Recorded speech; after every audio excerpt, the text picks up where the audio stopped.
connected to yesterday's van attack in Barcelona that left 13 people dead and at least 100 injured. Meantime, the search intensifies for the driver of the van who plowed down the crowd of people. We're also learning Spanish police in the town of Cambrils have shot and killed 5 people they say were connected to the Barcelona attack following a second vehicle attack. The latest attack happened about an hour from Barcelona and left 6 people injured. Fox's Rich Dennison has more details. More than a dozen people are dead and 100 injured. A van plowing into a crowd of pedestrians in Barcelona.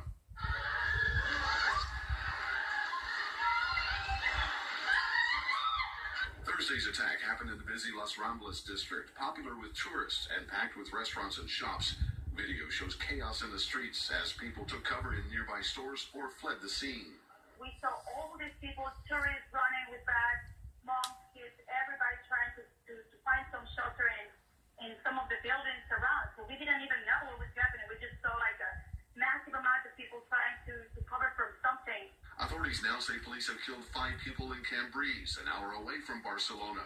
They reportedly had bomb belts and had also run over some civilians with a car. Nobody died, but 6 people were hurt. It's not clear if the Cambrils incident is directly connected to what happened earlier Thursday in Las Ramblas. Back in Barcelona, 2 people are in custody, but neither of them is the driver of the van who fled on foot. ISIS is claiming responsibility. And Vice President Mike Pence, currently in Panama, is promising justice. The United States of America, together with our allies, will find and punish those responsible and drive the evil of radical Islamic terror from the face of the earth. Authorities in Barcelona say citizens from at least 24 countries are among the victims. It's unknown if any Americans were injured or killed. In New York, Rich Dennison, Fox News. Cattle and Interior Minister Joaquin Forn told local radio the latest attack is connected to yesterday's attack in Barcelona. Spain's Prime Minister announced 3 days of national mourning and a minute of silence to be held later today. Tulane University's basketball team is in Barcelona. Yesterday was a day off for the players and staff, and Administrator Jason Gray says everybody with the group is safe. It was a free day for us, so everybody's really kind of spread out. Most of the players and staff were at the beach. There were just a few in some of the shopping areas. Nobody right in the area, maybe just a few blocks off. Not in any danger. The team is in Spain for a 10-day tour. Gray says their hotel is not close to the area that was targeted. Today, Tulane plays its last game in Barcelona, then head back to New Orleans tomorrow. President Trump tweeted that the U.S. condemns the terror attack. He added that the U.S. will do whatever necessary to help. Vice President Mike Pence said he was sickened by the scenes coming out of Barcelona. Tonight, he said those responsible will be punished. Hours after the deadly terrorist attack in Barcelona, President Trump also tweeted a debunked reference to terrorists and General John Pershing.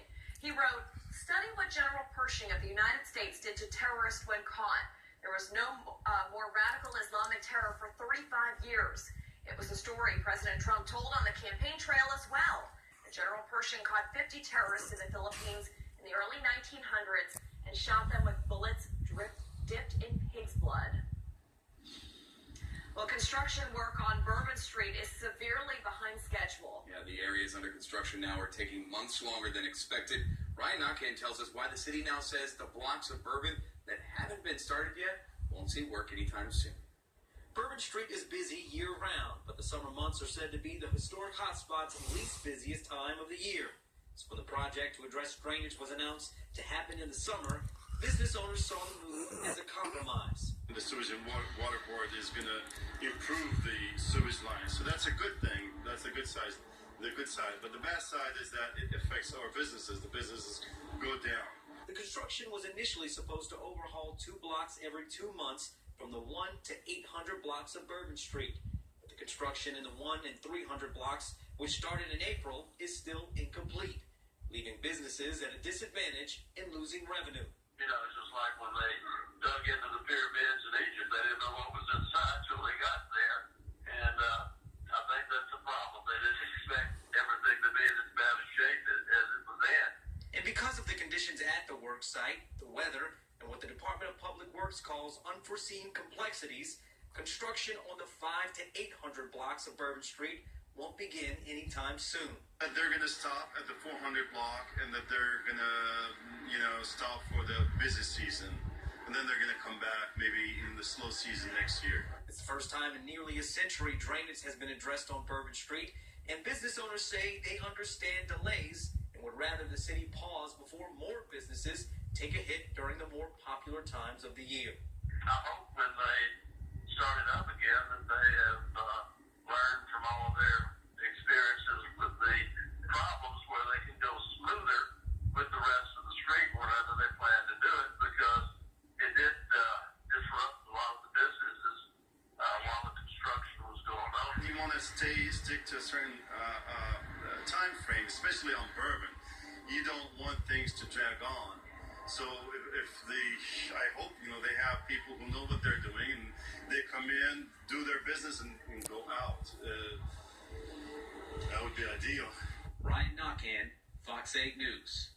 The 300 block is not expected to be open to pedestrian traffic until mid-October, but the 100 block is expected to open up next week to pedestrian traffic. The city says it's also reevaluating the project's budget as well. The New Orleans City Council approves millions in emergency funding as officials scramble to fix the city's compromised drainage system. It comes as some have called for a federal investigation into the recent pumping crisis. At a special meeting, the City Council approved the mayor's request for $3 million to deal with any potential storm emergencies. They also approved a request from the Department of Public Works for $22 million in emergency funding. That money will be used for the maintenance and repair of 15,000 catch basins. What is the plan to address our entire catch basin universe? And with the assessment, if it is over 15,000, what is our plan to comprehensively address the problems? Councilmember, we